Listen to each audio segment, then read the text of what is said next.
What's up, guys? I'm back at my home track, the only track I've ever thrown up on, and spending some time out here to see my family. But last weekend I went to the Chula Vista Olympic Training Center and I ran a season's best, so I was really happy about that. It's like the third or fourth fastest time I've ever run. It's the second fastest time I've ever run at sea level, and it was wind legal, great conditions. I even had a little bit of a technical issue halfway through the race where I came out pretty well, but when I got into upright sprinting, I kind of started to lean back, so I had to catch that, change my posture, but I was able to correct it and run 10.80. So pretty happy about that. Now, leading into that, I was pretty much only doing acceleration. Like, the furthest I went up to in the weeks prior to that was about 60 meters, but most of my training was 30 to 40 meters. The reason being was I've been having hamstring pain on the outside of my hamstrings in both legs, and so I didn't want to risk overdoing it with a lot of speed endurance training, hitting the ground with a really long open knee angle, because I feel like that would put me at a greater risk for injury. So I didn't have much speed endurance training under my belt, but I was still able to go and run a good time. And I think one thing to consider is that's a testament to the fact that you need good acceleration to run good times. If your acceleration's off, it's going to be a tough thing for you to be able to run a good 100-meter dash. You can run a pretty good 200, you can run a great 400 even if your acceleration isn't perfect, but the 100 is so short that your acceleration has to be on point. So I think the fact that I did a lot of acceleration work helps. So I'll probably be out here in California for a few more days, then I'll head back to Arizona. There is a meet July 9th that I'd like to try to be at, another one July 15th, and then possibly one July 29th.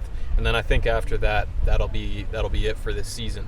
So I'm really thankful that there's some meets that are available later in the summer, because you might be in good shape in March, but what if you're not? And you only have March, April, and May for the college meets. So it's really cool that schools and the Olympic Training Center, places like that, are putting on meets later in the season for us in the States, because usually it's hard to get to a meet after May or June. So I'll probably be doing that, but that's where I'm at right now. So today's session, I did a few 30s to start. I think I did 4 of them. I did a few without timing them, just sort of to warm up. Then I threw the free lap down, did some 30s timed.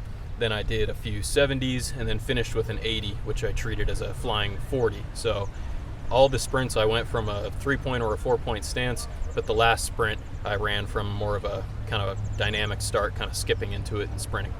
So my fastest time I think was a 796 to the 70. That was a 696 to the 60. And then for the fly 40, I ran my fastest split times. I ran a 0.94 and a 0.95. So I went 188, 289, and then 391. So what that tells me is my speed endurance is lacking right now because I haven't trained it in a little while. So I got to keep doing that work. But I'm going to continue to push the acceleration volume up, because if you only do 5 or 6 accelerations in a session, I don't think it's enough of a stimulus to really make you adapt. You might maintain your acceleration skills, but I don't think that that's enough to really push you to a new level. So I've been trying to target the 12 to 18 acceleration range as far as volume or number of sprints in a session. And I think as I do that going into next year, I'll probably have a much better indoor season if I go into it and I'm able to do 18 fast accelerations per session, at least on a harder week. That's probably going to be good for me as far as running a faster 60. Whereas this past year when I went into indoor, my training was kind of all over the place. So thankfully I was able to hone it in, run a good time at this last meet. I think it sets me up well to get close to my PR and eventually break my PR here in not too long, whether it's this season or next season.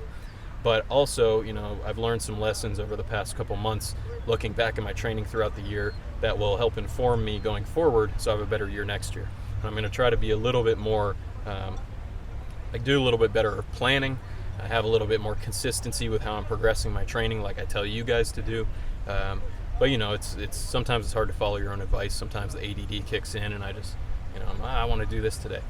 But having seen that led to inconsistent results, which partially was influenced by getting pretty sick.